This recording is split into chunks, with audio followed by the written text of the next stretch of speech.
Hello दोस्तों, आज हम डिस्कस करेंगे एंटीबायोटिक्स इंजेक्शन के बारे में। यहाँ पर हम जानेंगे कौन सा इंजेक्शन किस काम में आता है।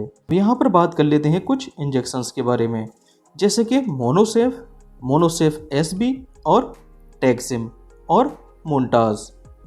तो मोनोसेफ में होता है सेफ्ट्राइक्सोन, जबकि मोनोसेफ एसपी में होता है सेफ्ट्राइक्सोन और सल्बेक्टम। उसके बाद आता है टैक्सिम, नेक्स्ट आता है मोन्टाज। तो मोन्टाज में होता है सेफ्ट्राइक्सोन और टेजोबेक्टम। तो यहाँ पर टेज जो आया है वो टेजोबेक्टम की वजह से आया है। तो इन इंजेक्शंस का use mainly typhoid fever, lungs में किसी टाइप का इन्फेक्शन हो जाता है या यूरिनरी ट्रैक्ट इन्फेक्शन हो जाता है, तब इन इंजेक्शंस का यूज़ किया जाता है। अब बात कर लेते हैं इसकी डोज के बारे में। तो अलग अलग डिजीज़ में इसकी अलग अलग डोज देनी होती है। अगर इन इंजेक्शंस में सेफ्ट्राइक्सोन नामक मेडिसिन पाई जाती है तो इसकी मैक्सिमम डोज आप 4 ग्राम पर डे रख सकते हैं। तो ये हो गई इसकी मैक्सिमम डोज, इससे ज़्यादा इस इंजेक्शन को नहीं देना होगा। तो यहाँ पर मैक्सिमम डोज जो है वो 4 ग्राम है। तो ये एक बेसिक और रफ आइडिया है, क्योंकि देखिए अलग अलग डिजीज़ में अलग अलग डोज यहाँ पर देनी होती है। नेक्स्ट बात कर लेते हैं जेंटामाइसिन। तो इसके देखिए 20 ml में 800 मिलीग्राम ये मेडिसिन होती है। तो इसके देखिए 2 ml में ये 20 मिलीग्राम होगी। अब बात कर लेते हैं कहाँ कहाँ पर इसका यूज़ किया जाता है। तो इसका यूज़ निमोनिया के केस में और पीआईडी के केस में। पीआईडी मतलब कि पेल्विक इन्फ्लामेटरी डिजीज़। तो देखिए पेल्विक रीजन में अगर इन्फ्लामेशन हो जाता है तो यहाँ पर इसका यूज़ किया जाता है। नेक्स्ट आता है स्किन इन्फेक्शन। तो अगर स्किन में किसी टाइप का इन्फेक्शन हो जाता है तब भी इस इंजेक्शन का यूज़ किया जाता है। बात कर लेते हैं इसकी डोज के बारे में। तो पेशेंट को ये 0.6 मिलीग्राम पर केजी के हिसाब से ये मेडिसिन दी जाती है। नेक्स्ट इंजेक्शन आता है एमिकासिन। तो एमिकासिन का यूज़ कहाँ कहाँ पर किया जाता है। तो इसका यूज़ बोन में देखिए इन्फेक्शन हो जाता है या जॉइंट्स में इन्फेक्शन हो जाता है, तब इसका यूज़ यहाँ पर किया जाता है।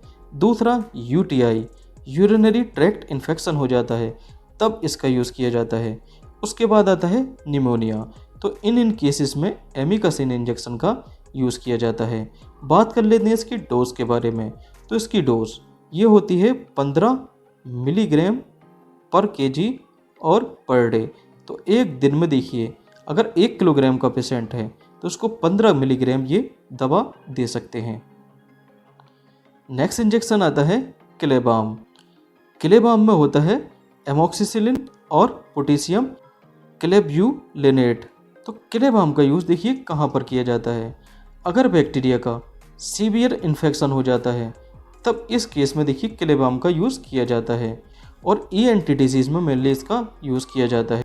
तो ईएनटी डिजीज़ जैसे कि नोज़ में इन्फेक्शन हो जाना, कान में इन्फेक्शन हो जाना या गले में इन्फेक्शन हो जाना, और साथ ही साथ इसका यूज यूरिनरी ट्रैक्ट में इन्फेक्शन में किया जाता है। बात कर लेते हैं इसकी डोज के बारे में। तो ये इंजेक्शन भी देखिए अलग अलग केसेस में इसकी अलग अलग डोज देखने को मिलती है। तो जनरल केस में इस इंजेक्शन को दिन में एक ही बार यूज़ करना होता है। नेक्स्ट इंजेक्शन आता है पिप्जो इंजेक्शन।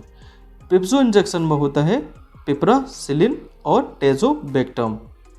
तो पिप्जो इंजेक्शन का यूज़ देखिए कहाँ पर किया जाता है। अगर देखिए स्टमक में इन्फेक्शन हो जाता है या लंग्स में इन्फेक्शन हो जाता है या किडनी में इन्फेक्शन हो जाता है, साथ ही साथ पोस्ट ऑपरेटिव केस में भी इसका यूज़ किया जाता है।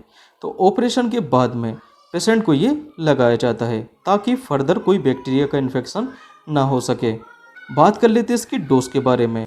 तो इसकी जो एडल्ट डोज होती है पिप्जो 4.5 ग्राम को पेशेंट को एज अ बीडी आप दे सकते हैं, मतलब कि दिन में 2 बार ये इंजेक्शन दिया जा सकता है। ओके।